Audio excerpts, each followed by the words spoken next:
하나님 축복이 여러분과 여러분의 직장과 가정과 사업장에 넘치기를 주님의 이름으로 축원합니다.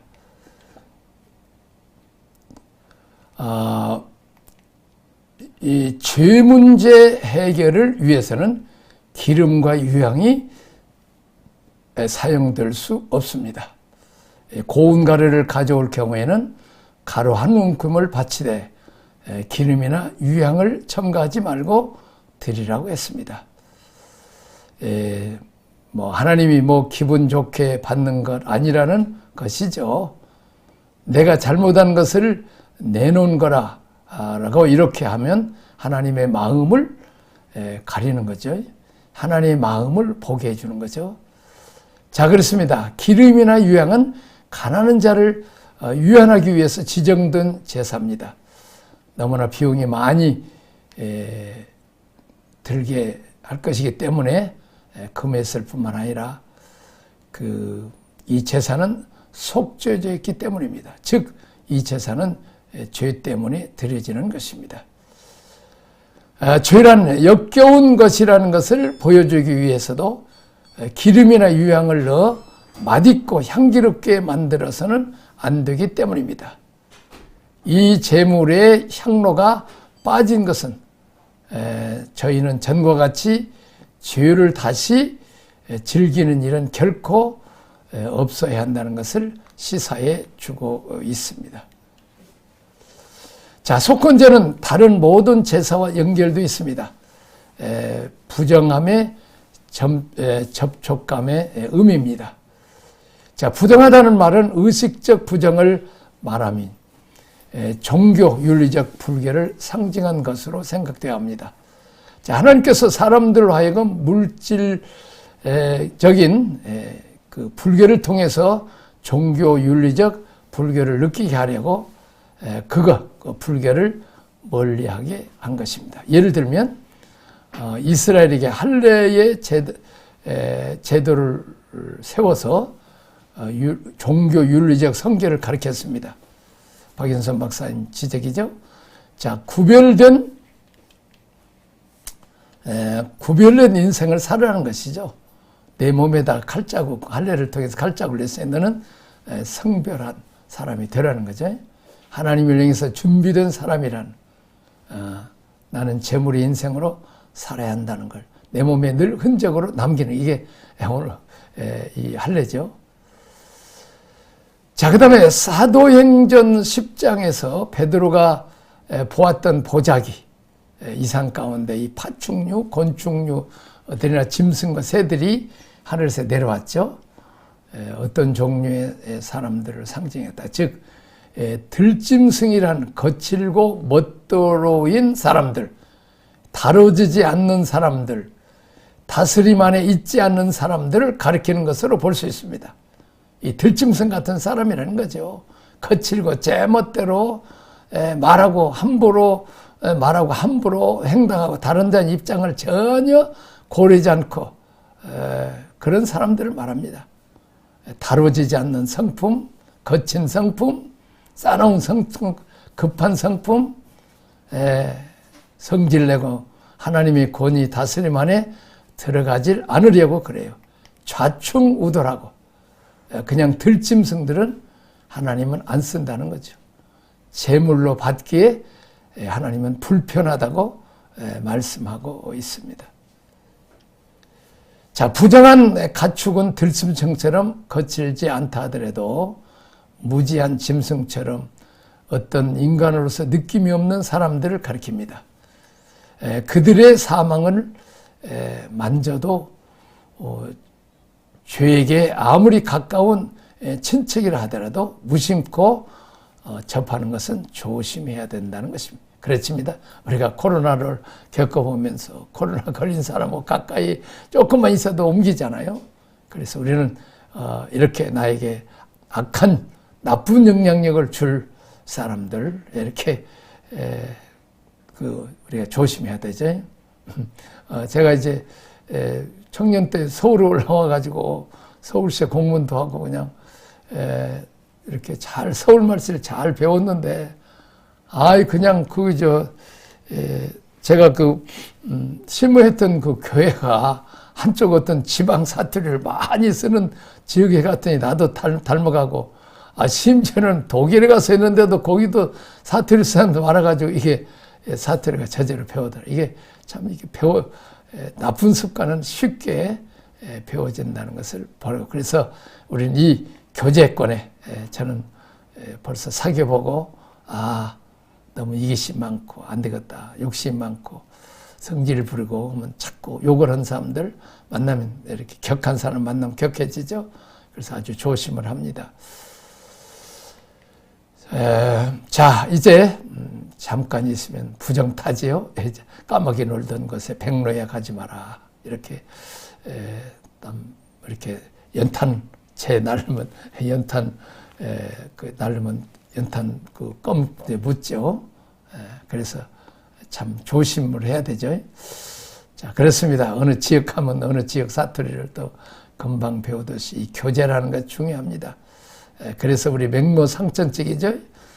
맹자를 그냥 어디 동네 이사를 했더니 그냥 그 장사하는 어디 제가 갔더니 또 상현 그냥 상역군들이 사는 동네인가 봐요. 상현을. 그래서 어느 갔더니 책 읽는 이렇게 동네였던가 봐요. 그래서 이제 아들이 놀아도 책 갖고 놀고 해서 유명한 말하자면 중국의 좋은 학자를 길러낸 거죠. 우리가 이 좋은 영양경을 가져야 됩니다. 말씀, 성령 충만하고 성숙한 그리스도인들을 만나면 자꾸 우리가 닮아가게 되죠. 그렇습니다. 자, 가난한 자의 속건제입니다. 형편이 가난하여 어린 양이나 염소 바치만의 능력이 없는 자는 산비둘기나 집비둘기 새끼로도 속죄제 예물을 삼아 여호와께 드릴 수 있었습니다. 이러한 예물은 구하기가 수월했을 뿐만 아니라 가격도 쌌기 때문에 대부분의 사람들은 거의 부담 없이 구할 수 있었죠. 이처럼 속죄 제물로서 세 종류를 허락하신 하나님의 뜻은 분명합니다. 죄 용서함 받는 일은 결코 빈부의 차별이 없다는 거죠. 있을 수 없습니다. 가난한 사람도 죄지면 재물 가지고 와서 용서를 받으라는 거죠. 자, 그러나 또 가난한 사람이 재물이 없어서 돈이 없어서 제사를 못 드리게 해서는 안 되니까 싼 것들은 우리가 쉽게 구할 수 있는 것으로 하라는 거죠. 자, 그 다음에 속죄의 의미는 결코 재물에 갇혀 있는 것이 아니라 바로 재물이 피에 있다는 사실을 보여줘요. 그렇습니다. 소의 피나 양이나 염소의 피나 조금만 나오지만 이 새의 피라도 하나님께서 피가 많고 적고가 문제가 아니라 이 생명을 바치는 거죠. 다시 말하면 어린 양이신 예수 그리스도의 피로만이 우리 인간의 죄는 용서받을 수 있고 우리가 하나님 앞에 가까이 나아갈 수 있다는 것입니다. 12번째, 거룩을 향한 제사입니다. 성소의 세겔은 몇 세겔의 은과 상당한 흠없는 수양을 때 중에서 끌어다가 표는 성육신하여 사람이 되어 오신 우리 구주 예수님의 모습을 은연히 연상케 합니다. 그분은 세상 죄를 지어가는 가신 하나님의 어린 양이셨습니다. 은삼십에 팔리신 분이었습니다. 가룟 유다가 예수님을 팔으셨죠. 은삼십에. 주님께서 우리의 죄와 허물을 씻어주기 위해서 죽으심을 예표합니다. 그렇다면 성물에 대한 범죄는 무엇입니까? 성도는 하나님의 거룩함을 기념하고 거룩함을 감사하기 위하여 부르심을 받았습니다. 성도들의 삶의 표준이 죄냐 아니냐 옳으냐 그르냐가 아니라 하나님의 거룩함임을 보여주는 것이 매우 중요하다는 것입니다. 그렇습니다. 우리가 닮아가려면 자꾸 공부 잘하는 사람이 있으면 닮아가듯이 우리가 거룩하신 하나님께 자꾸 예배드리고 말씀 읽고 기도하고 하면 닮아가죠. 자, 그러므로 거룩에 미치지 못하는 모든 행함이 허물인 것입니다. 하여튼 거룩하지 못하는 게 하나님 요구에 합당하게 행하지 못하는 게 죄라는 것입니다. 자, 하나님 마음의 갈망대로 하지 않는 모든 것, 다시 말하면 자신의 마음대로 섬기는 것이 죄다는 거죠. 자신의 마음대로 섬기는 것이 죄다.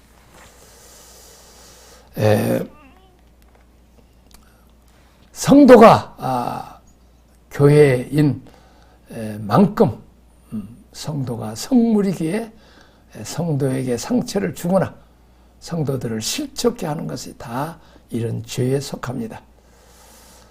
성물을 흠을 주지 마라. 성물을 오염시키지 마라. 재물도 상처 있고 뭐 썩었고 그런 건 안 된다는 거죠. 우리가 세상에 제사 드릴 때도 깔끔하고 흠 없는 것들 드리죠. 우리가 적용질무지죠. 자, 속건제, 속죄제. 속건제는 모든 제사의 끝에 와 있다. 번제, 소제, 화목제, 속죄제 연결되어 있다. 내가 저지른 죄의 문제는 결국 무슨 죄라고 생각한가? 우리는 어느 때에 범죄하는가? 자, 우리가 내 존재가 번제가 되기를 원합니다. 나의 매일의 언어와 삶이 하나님 앞에 기쁨을 주는 소재가 되기를 원합니다. 내가 하나님을 얻기 위해서 화목제로 하나님께 나가기를 원합니다. 나의 근본이 오염되어 있기 때문에 늘 하나님의 은혜 가운데 살아야 됩니다. 이렇게 생각하는 것이 속죄제와 연결됐습니다. 자, 우리가 허물 가운데 살 수 없죠. 변화될 수밖에 없는 거죠. 더 좋은 것 하나님께 드리고 싶습니다. 하나님이 원하시는 거는 우리 몸을 구별시키라는 거지. 내가 생각하는 것이 자꾸 네 쪽이 아니라 마귀 쪽이 아니라 세상이 아니라 자꾸 하나님 쪽으로 가라는 거죠. 속건제를 드리면서도 우리의 근본과 자꾸 연관될 생각을 하게 됩니다. 우리의 존재가 죄인이라는 사실. 사람이 자기 관리를 안 하면 나이가 들어갈수록 늙어갈수록 취해집니다. 건강관리도 해야 되고 또 늙으면 또 노염이 많아지고 또 이제 섭섭병이 많다고 그러는데 우리가 그렇게 하면 안 됩니다. 늙어도 더 고상해지고 마치 단풍잎이 예쁘고 아름답게 떨어지는 모습도 아름답게 우리가 늙어도 그렇게 아름다워야 돼. 나는 참 하나님께 감사한 늙어도 너한테 손 안 벌리고 남 도와줄 수 있고 또 이렇게 말씀으로라도 내가 연구해서 또 이제 배워서 또 다른 사람한테 또 이렇게 나눠줄 수 있더라고. 늙어서 취하지 않으려고 많이 건강하로도 애쓰고 또 영적으로 애쓰려고 노력합니다. 자, 하나님은 또 우리에게 고운 가루를 원하시고 또 거기다가 기름으로 반죽하고 또 기도의 유향을 또 이렇게 드려야 되죠. 또 우리가 하나님 앞에 화목제로 드릴 때도 감사제, 늘 하나님께 감사하고 사람한테도 감사. 낙헌제, 늘 기뻐하고 하나님께 기쁨으로 드리고 하나님께 더 내가 은혜를 어떻게 하면 보답할까 다 있던 마음으로 서원하는, 내가 이렇게 앞으로 이렇게 살아보겠습니다. 이렇게 자꾸 하나님 앞에 가까이 가는 서원을 하라는 거죠. 또 이제 나 때문에 하나님 이름이 오염되지 않을까, 영광 가리지 않을까 늘 조심해서 말과 행동을 해야 된다는 거죠. 자, 속건 제물인데 결국 속죄 제물로 드리라고 말씀하신 의미는 무엇입니까? 하나님이 나의 근본이 오염되어 있기 때문에 내가 근본적으로 타락되어 있습니다. 내가 이렇게 타락되어 있기 때문에 이런 죄를 졌습니다. 그러니까 어떤 사건의 죄를 진 것은 결과지만은 근본적으로 내가 죄인이라는 사실. 그러니까 우리가 속건제를 드리지만 우리가 속죄제도 함께 드린다는 거죠. 죄인이니까 죄를 짓는다는 거죠. 죄를 지으니까 또 죄인이고 같이 이렇게 함께 드린다는 거죠. 속건제는 드리지만 속죄제의 마음을 정신을 가지고 드리라 그 말이죠. 3번 5분의 1을 배상케 한 이유가 무엇인가? 만약 속건제 제사로 배상치 않으면 어떤 대가를 지불해야 되는가? 출애굽기 22장 1절 타락한 인간, 저주받은 인간이 하나님을 알아간다는 하는 게 얼마나 큰 특권이고 감격인지 성경을 읽을 때마다 나의 존재가 얼마나 감사한지 마귀의 종에서 하나님의 자녀, 만왕의 왕 만주의 주 하나님의 아들, 딸들 영원토록 주님과 함께 왕노릇하는 상속자라는 거지. 우리가 얼마나 복됩니까? 특별히 우리 한국 민족은 얼마나 가라는데 서양 선교사들이 복음 전하러 오려면 전염병이나 또 자식들이 1, 2년 안에 다 정말 뭐 이상하게 설사병을 멈출 수 있는 병이 없었대요. 그래서 아기들을 죽어서 그 선교사들이 보면 어린아이들이 묘가 많아요. 그런 그 잘 사는 나라에서 목숨 걸고 이 미개한 나라에서 복음 전해줬어. 우리가 그분들 덕분에 이렇게 엄청난 은혜와 복을 받고 살았다는 거지. 하나님께 이렇게 나를 버림받아 마땅할 죄인인데 참 하나님처럼 하나님의 닮은 하나님의 아들, 딸로 이렇게 바꿔주시려고 애쓰는 거. 또 축복도 하지만 사랑도 하지만 말씀도 하지만 어떤 때는 매를 들어서라도 이렇게 하시고 또 이제 22장 1절에 보면 사람이 소나 양을 도둑질하여 잡거나 팔면 그는 소 한 마리에 소 5마리로 갚고 양 한 마리에 양 4마리로 갚을지니라. 형사처벌되는 것은 법으로 다스릴 경우는 양은 4배, 소는 5배라는 거. 다시 말하면 지도자들은 더 많은 손해배상을 해야 되는 거지. 자원한 마음으로 예배를 처리하면 5분의 1을 더하면 된다. 20%만 더하면 된다는 거죠. 삭개오가 예수님께 나와서 제가 만일 남에게 이렇게 토색한 것이 있거든 4배로 갚겠나이다. 그것은 바로 이게 출애굽기 22장의 근거죠. 삭개오가 정말 예수 믿어도 바로 믿은 거죠. 괜찮다. 신약 때니까 이 집에 법어졌다 이렇게 말씀하지 않았어요. 거룩을 향한 하나님의 의도는 똑같아. 구약이나 신약이나 오히려 신약은 더 많은 것을 하나님이 요구해. 왜? 마음만 먹어도 음란했다, 도둑질했다. 성령의 시대니까 성령이 왔다 갔다 하는 것은 아니지만 성령이 와 계시지만 역사하지를 못하죠.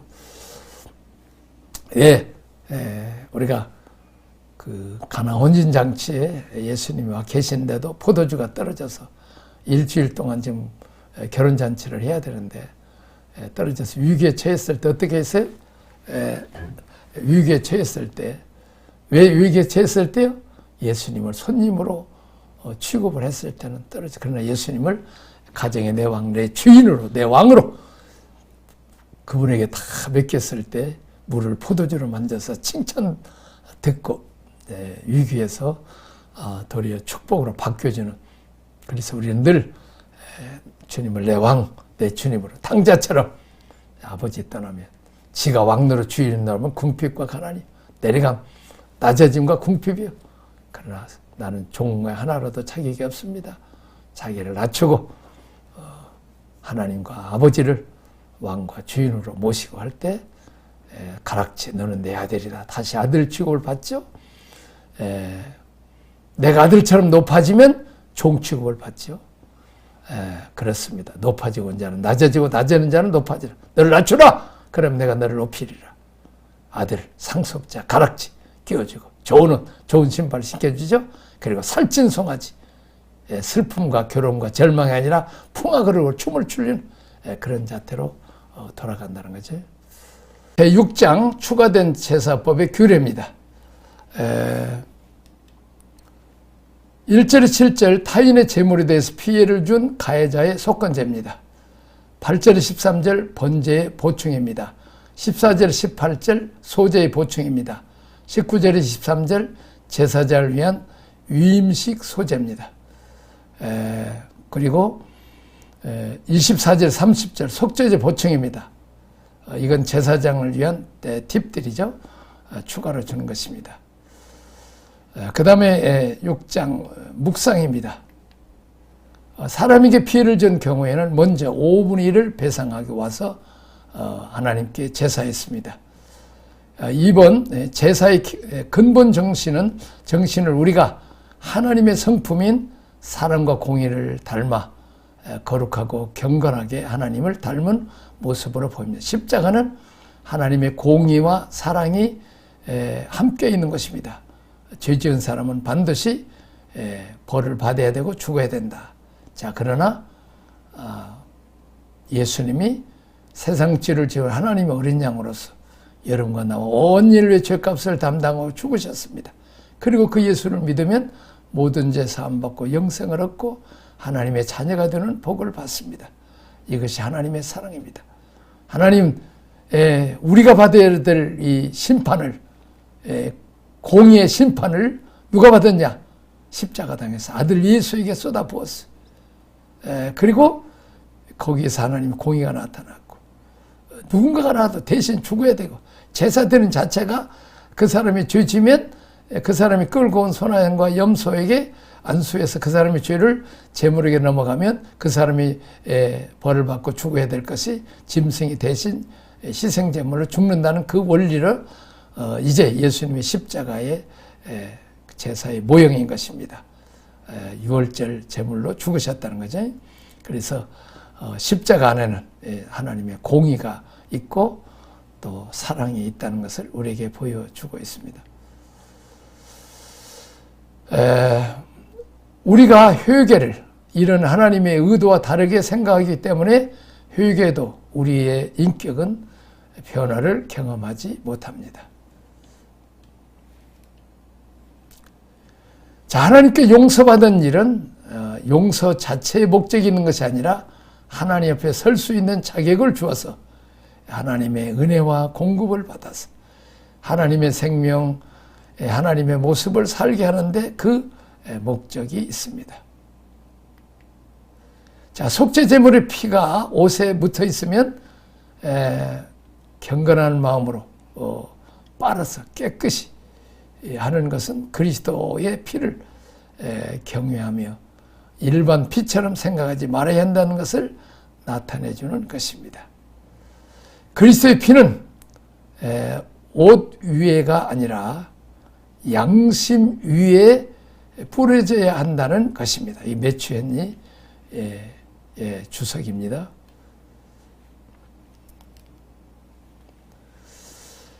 자, 그릇은 우리의 자아인격입니다. 이는 우리가 그리스도의 보혈을 체험할 뿐만 아니라 우리의 자아 또한 깨뜨려짐을 의미합니다. 속죄제의 제사에서는 그릇이 깨뜨려지고 씻어져야 합니다. 우리가 교회 생활을 합당하게 속죄 제물을 누리면 자아가 깨뜨려지고 우리의 존재가 씻어지는 역사가 일어나는 것입니다.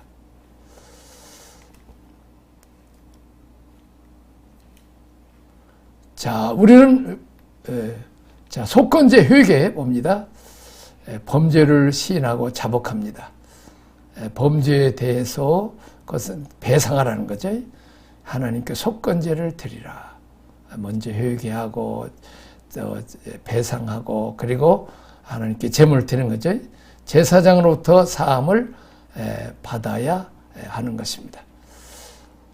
여기까지 하겠습니다. 하나님 아버지 감사합니다. 우리가 또 귀한 말씀을 우리가 배웁니다. 우리 죄 때문에 예수님이 십자가에 세상 죄를 지고하는 어린 양으로 죽으셨습니다. 또 그 십자가상에서 하나님의 공의가 나타났습니다. 죄값은 반드시 벌을 받아야 하지만 그 죄를 주님 앞에 가지고 와서 핏값으로 용서를 받고 또 이제 죄를 고백하고 또 배상을 하고 이건 속건제입니다. 또 이제 발각되면 4배, 5배로 벌어야 되는 걸 늘 생각하고 늘 이제 배상하는 원리, 그래서 다시는 죄를 지키게 하는 원리를 깨닫게 하시니 감사합니다. 예수님 이름으로 기도합니다. 아멘.